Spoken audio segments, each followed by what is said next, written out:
the ruin and moral chaos is corrupting the house of God also.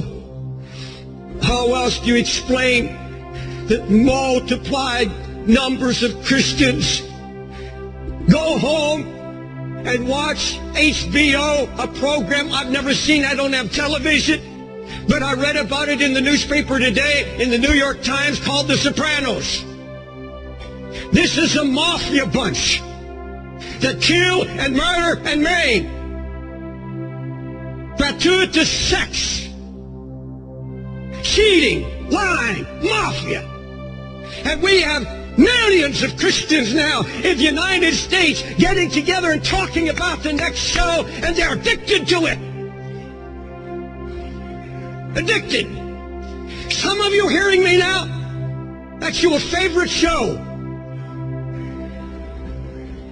No laughing. This is life and death.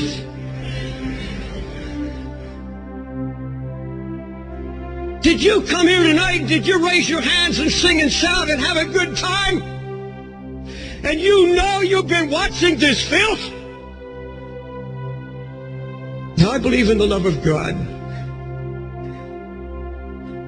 I've preached mercy, grace, and love, covenant love. I believe in preaching the goodness and long-suffering of Christ. But multitudes today are being saturated with you're okay messages. We've got people now that are turning the grace of God into lasciviousness. We've become like the children of Israel who said the right words. But here's what God said. I've heard the words of this people.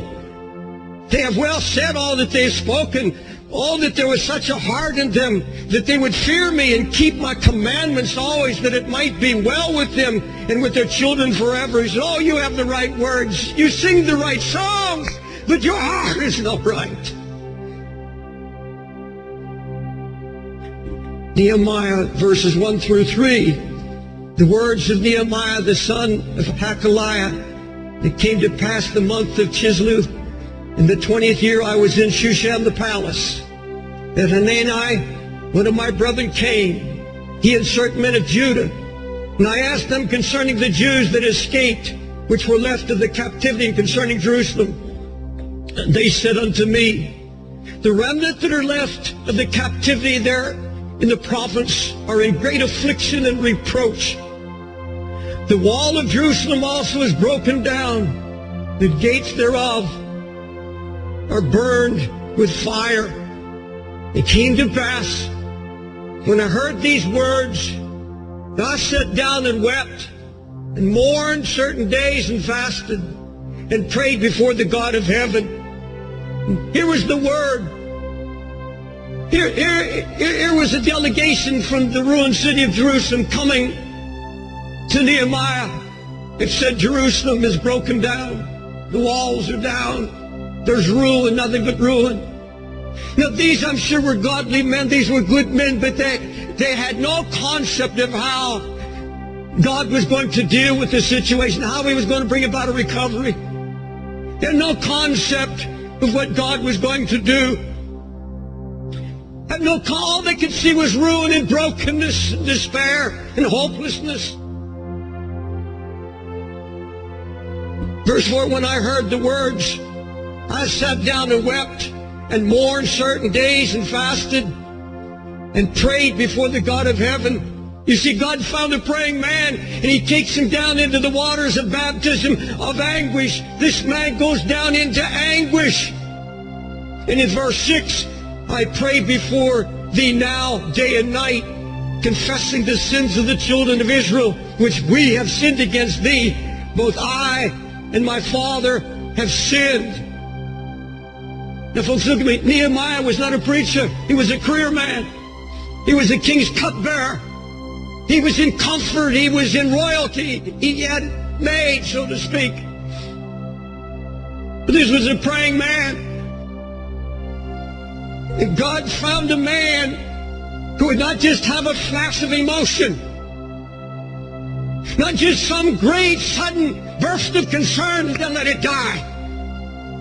He said, no, I broke down And I wept, and I mourned, and I fasted. And then I began to pray night and day. When I heard, I wept.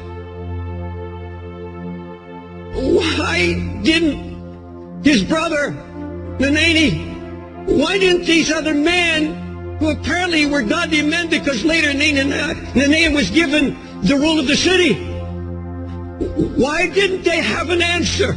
Why didn't God use them in restoration? Why didn't they have a word? Because there was no sign of anguish, no weeping, not a word of prayer. It's all ruin. That's all they could see. Does it matter to you today? Does it matter to you at all that God's spiritual Jerusalem, the church, is now married to the world? That there's such a coldness sweeping the land. So many people I know that were my friends, and I see them go one by one, husbands and wives, into such passivity, going to churches where they can find smooth messages, no longer wanting to hear anything of wrath or of correction. Some of my closest friends, I see them falling by the wayside, and the cry is it nothing to you? Closer than that, does it matter about the Jerusalem that's in our own hearts?